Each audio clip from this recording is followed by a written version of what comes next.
What's going on, everybody?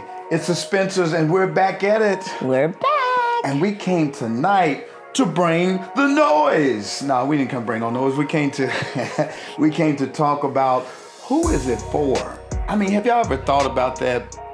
Who is this pleasure for? Sometimes we just rush through the moment without really asking, is this touch for me or is it for you? Right. Is this touch for you or is it for me? Who's it for? Let's talk about it some more. We made it through the test. Strength and need, love and sex.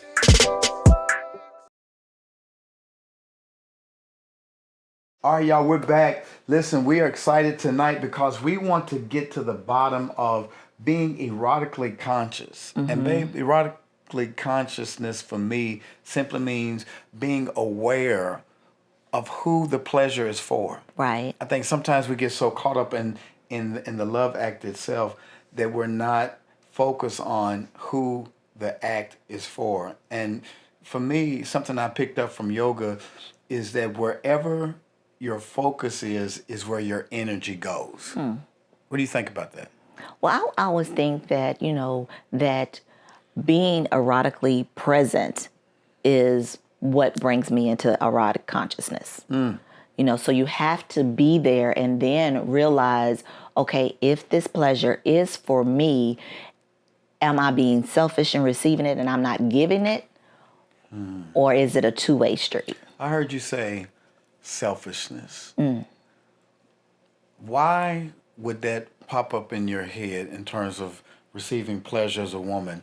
Why would you ever think you're being selfish? Because sometimes I may not want to give you all the pleasure and I'm not getting the pleasure. Sometimes I just want it to be about me. Yeah. Like, tonight's my night. Ain't nothing wrong with that.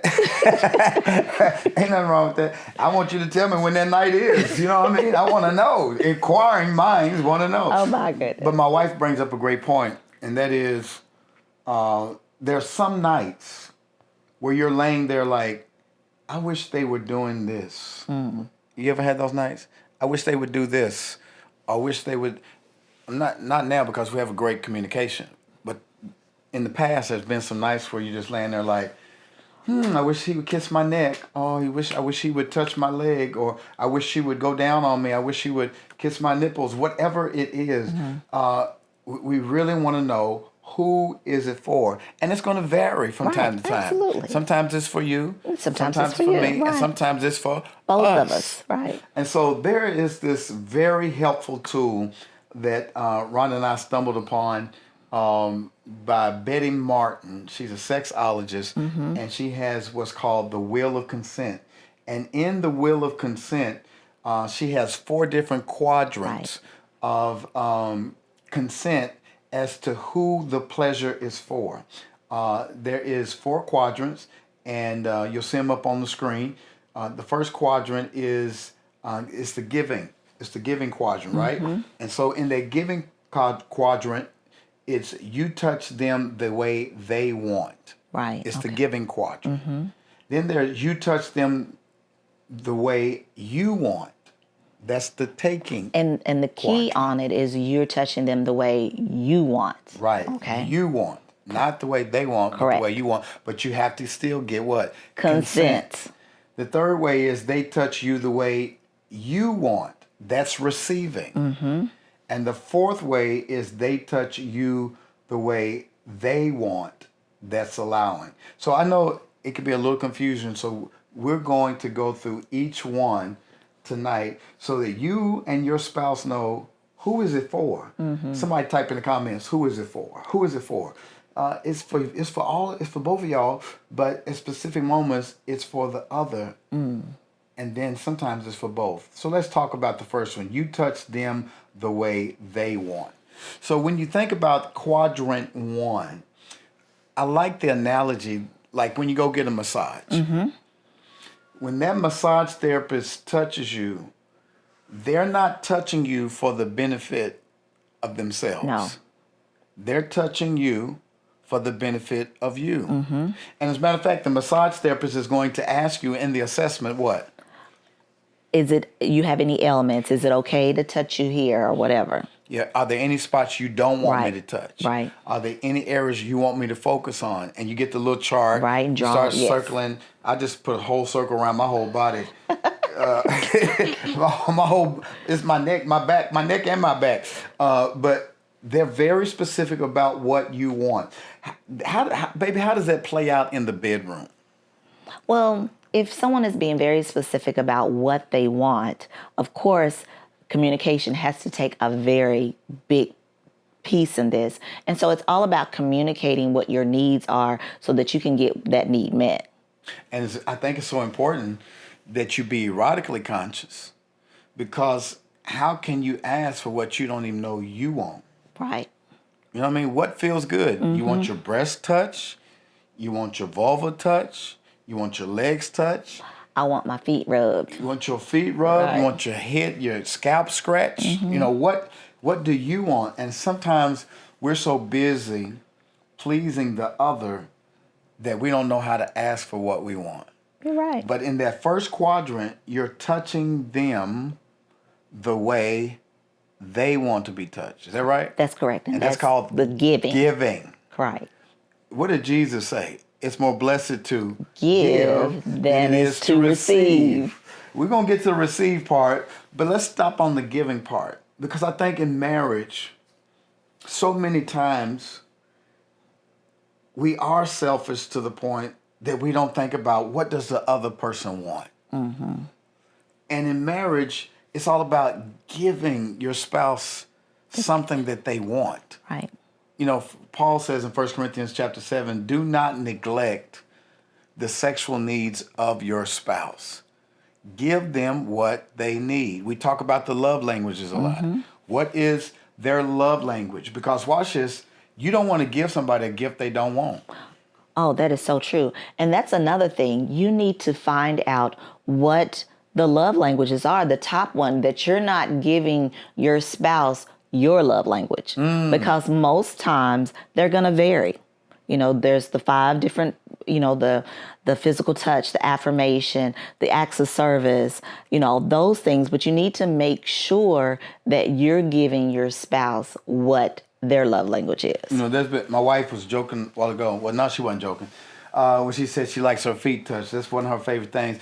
And I get tickled sometimes when we're laying in bed. We might be watching TV or something, and she'll just start rubbing on my feet, you know, or something. And I'm like, that ain't what I want. That's for you. That's what you like to do. She starts rubbing me the way she wants to be rubbed. I said, if you want to rub me somewhere, you know what I like to be rubbed. You know, rub me there. Goodness. Not my feet, but my other feet. But that first quadrant is giving. Can everybody say giving? What's another example of giving before we move on to the next one? Let's think of it as giving a gift, that you're giving your spouse a gift, and whatever it is that your spouse likes. Let's say that you've written down some things that, if you're out and about, that you know that your spouse wants. This may be something that you may not like. Let's say, hypothetically, power tools. Let's go there. So if you like power tools and I'm out and about, I'm going to buy the power tools because I'm giving you a gift, because that's something that you want, but it's not anything that I would want. Especially, let's take a little further, especially if it's something that I don't have currently. Correct. Something that's missing out of my toolbox. And in order for you to give me something that I want, you got to know what's missing. Exactly. Oh my God, come on. So don't buy me a tool I already have. So that requires you to be a good student of what it is that I have to take inventory. And that's it. Take inventory. And to communicate. Yes. And so if you're not talking, if you're not in my world, you don't know what kind of tools I have and what I don't have. Correct. So it's not the giving quadrant. It's not just about sex, but it's definitely about the intentionality when it comes to sex. And so, for example, my wife is not a big sports lady. She goes to the games with me occasionally because she loves me. I remember in times past we went to a ball game, and she said, I think it was an NBA game. She says, so when they shoot it, is that a touchdown? I said, that was a long time ago. Don't tell the people that. That was a long time ago.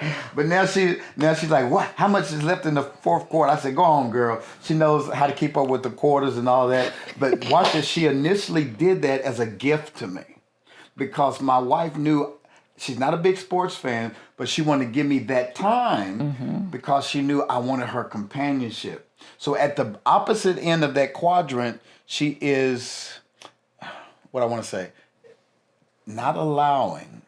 She's receiving. I'm receiving the gift. She's at the top of the quadrant in this analogy about sports. Right. She's giving me her companionship for something she's not ultimately passionate about.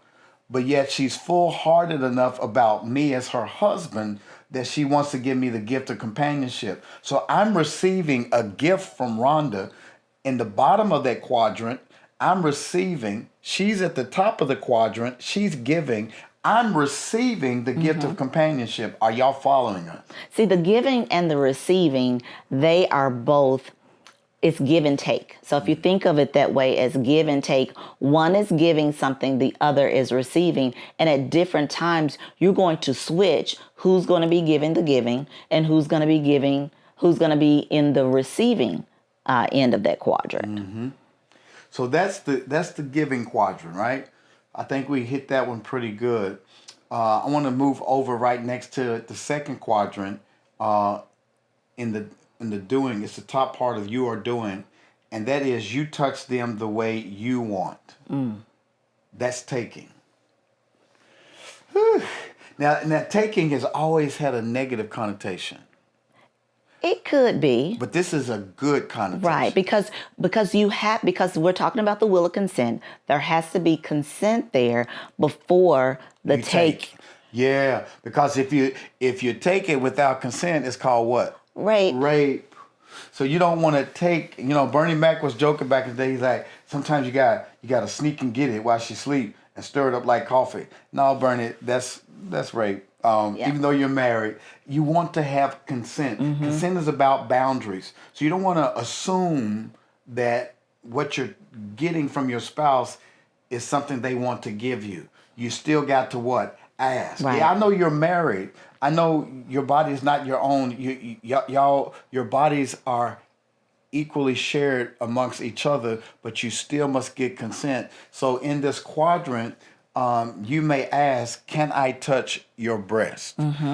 Now, if my wife is in the right headspace and she can full-heartedly give me that gift and she's in a good mood and she feels like being touched, she's like, sure, I don't get a lot out of you touching my breast until I'm heated up and I'm erotically charged, but if you want to touch my breast, you can, and she gives me that gift. Talk a little bit about what does it mean to be full-hearted in your yes? Meaning full-heartedness in your yes, meaning that you're owning your yes, that you are letting your yes be yes without in your mind having any negative thoughts like, here he go again, let me go on and do this. And you're not fully present, not fully giving this gift, but being full-hearted, meaning that you are saying yes all the way around.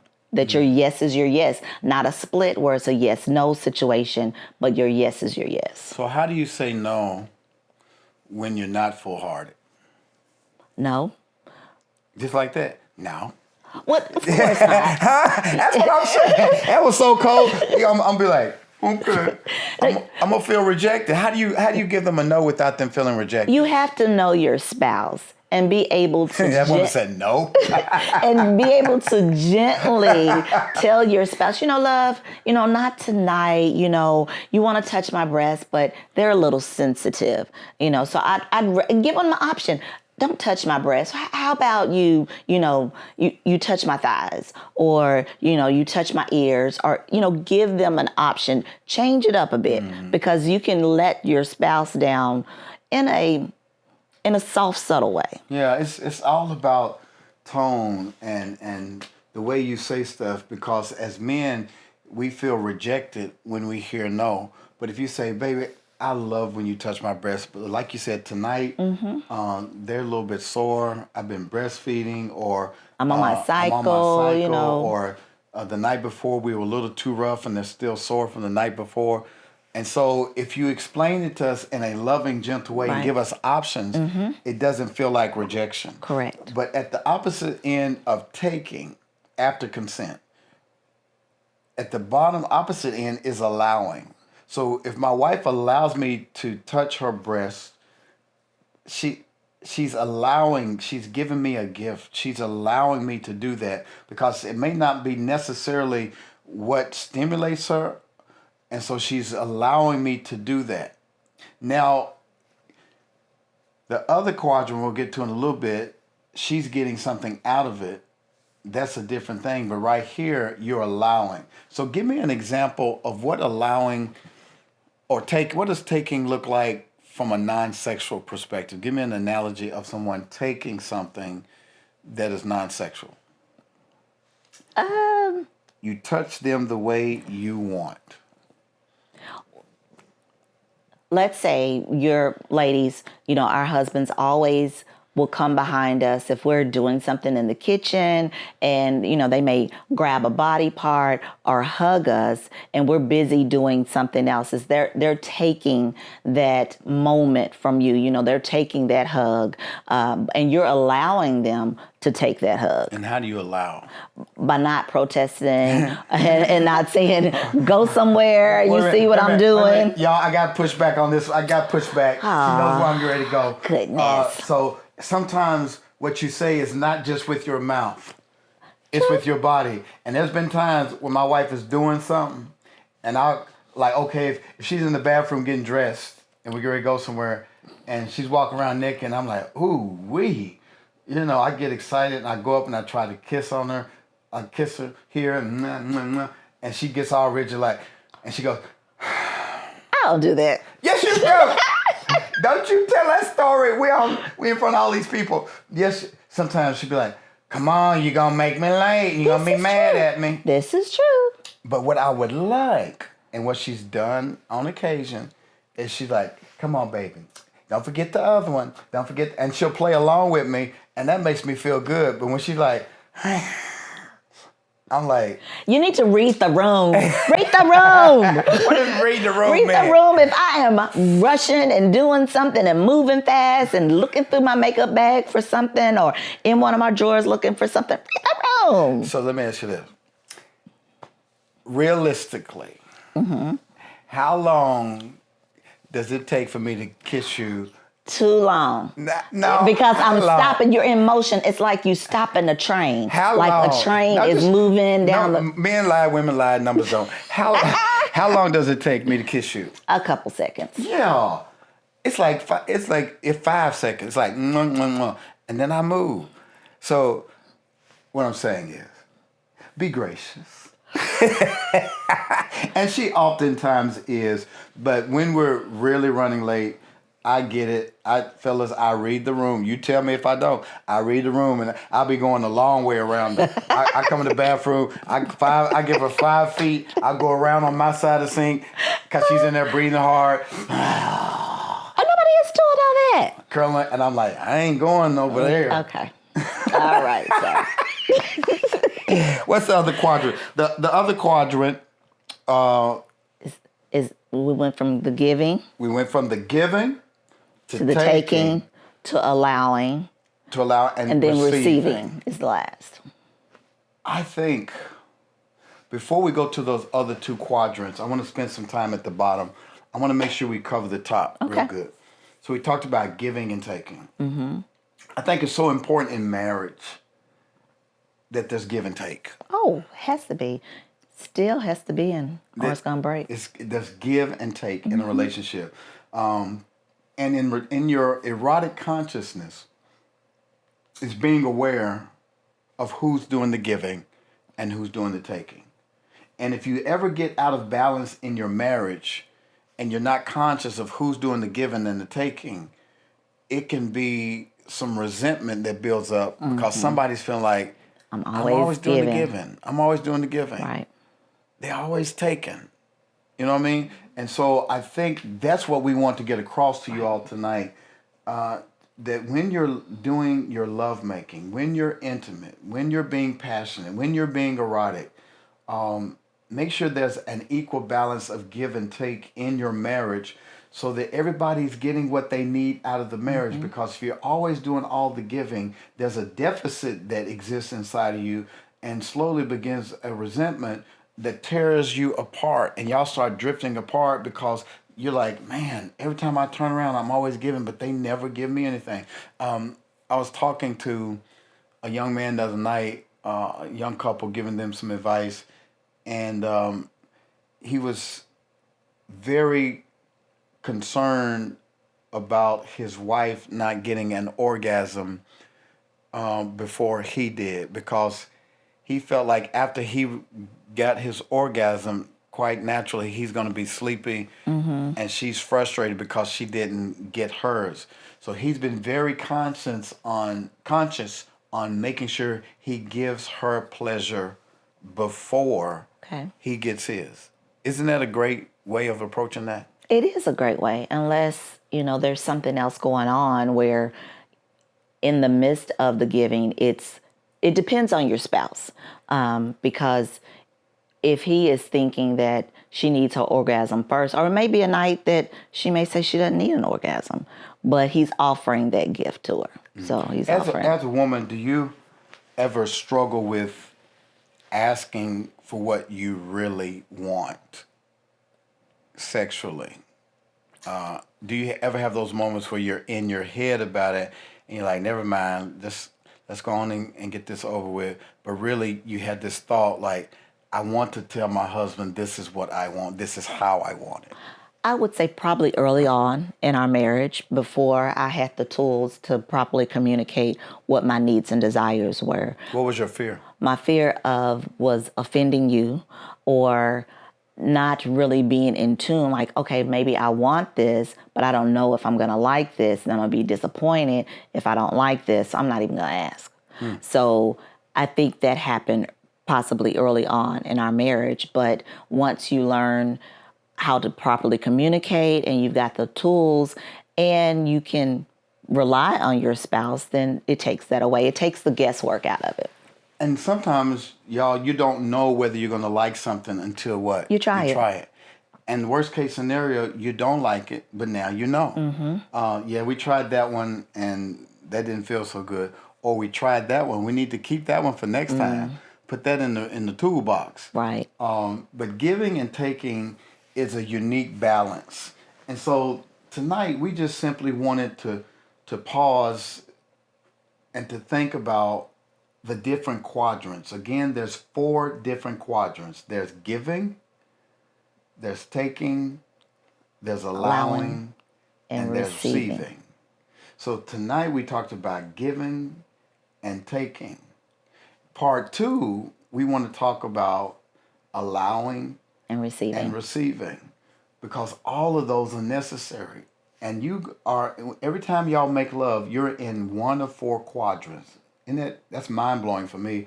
When I stop to really think about, babe, there is 4 equal quadrants that we can explore. And if you explore all 4, you're going to want some more. Right? You're going to want to do more. It's more than just one dimensional. It's more than the man on top doing his business. No. Ladies, you get to enjoy too. You get to receive. You get to partake. It should be something for everybody in the relationship. Listen, before we pause for part 1, I'm excited to announce that we have sold out of our Love in the Bluff retreat. We are so excited. We have about 25 couples who are locked in and ready for our June 7th through the 9th Love in the Bluff. We want to thank each and every one of you who are going to be a part of that. It's going to be amazing. I'm so excited. I can't wait to June to pop up, because we're going to be on the rooftop of the Hyatt on Friday night. We got 5 workshops on that Saturday. Building Intimacy, Love in the Bluff. Building Intimacy.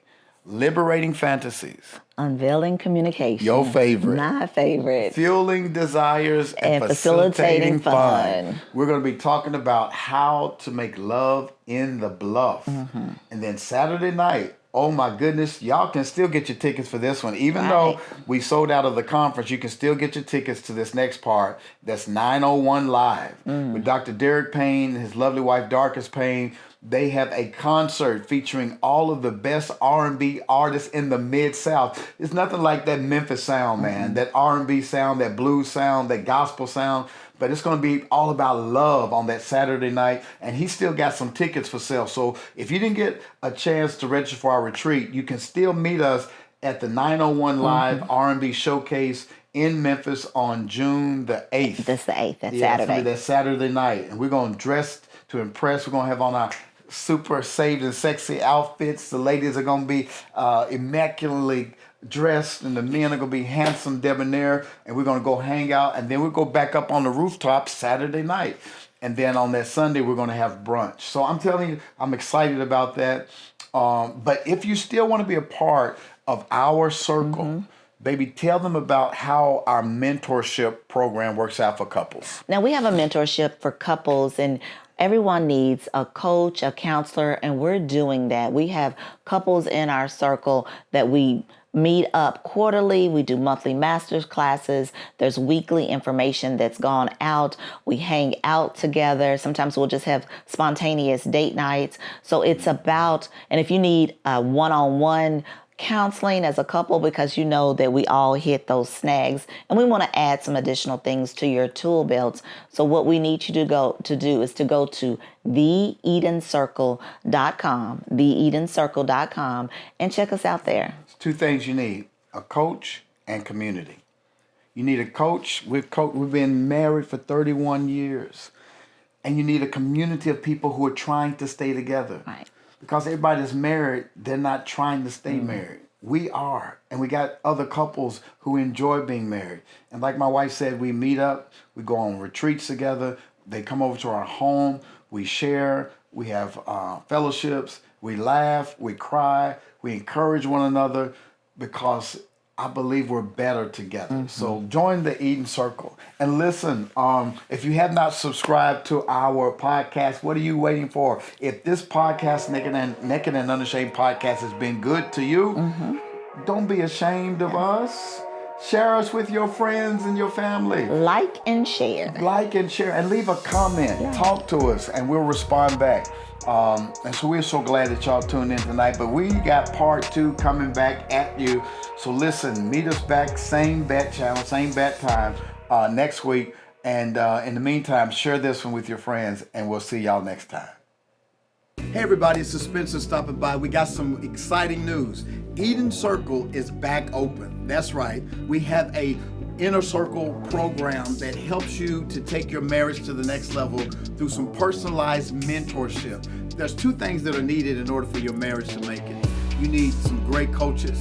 Rhonda and I have been married for 30 plus years, and we want to share with you some of our experiences. And then you need a community of people who are trying to stay married. Wouldn't it be great to share ideas and to build stories together with other couples who are trying to make it? Baby, tell them the benefits of being in our circle. Some of the benefits of being in our circle is, like Stacy said, the mentorship, the counseling. We have master classes, quarterly meetups. We have fun together. We teach different techniques because we believe in the sanctity of marriage, and we want to keep married people married. And if you're going to be married, you might as well have fun doing it. We want to help you to show you how to have fun, how to take your lovemaking to the next level, your communication, and to help you in spots when you get stuck, to help you get out of those ruts by coaching and mentorship. So simply go to, listen, if you want to be a part of this circle, go to www.theedencircle.com and register today. We want you in our inner circle.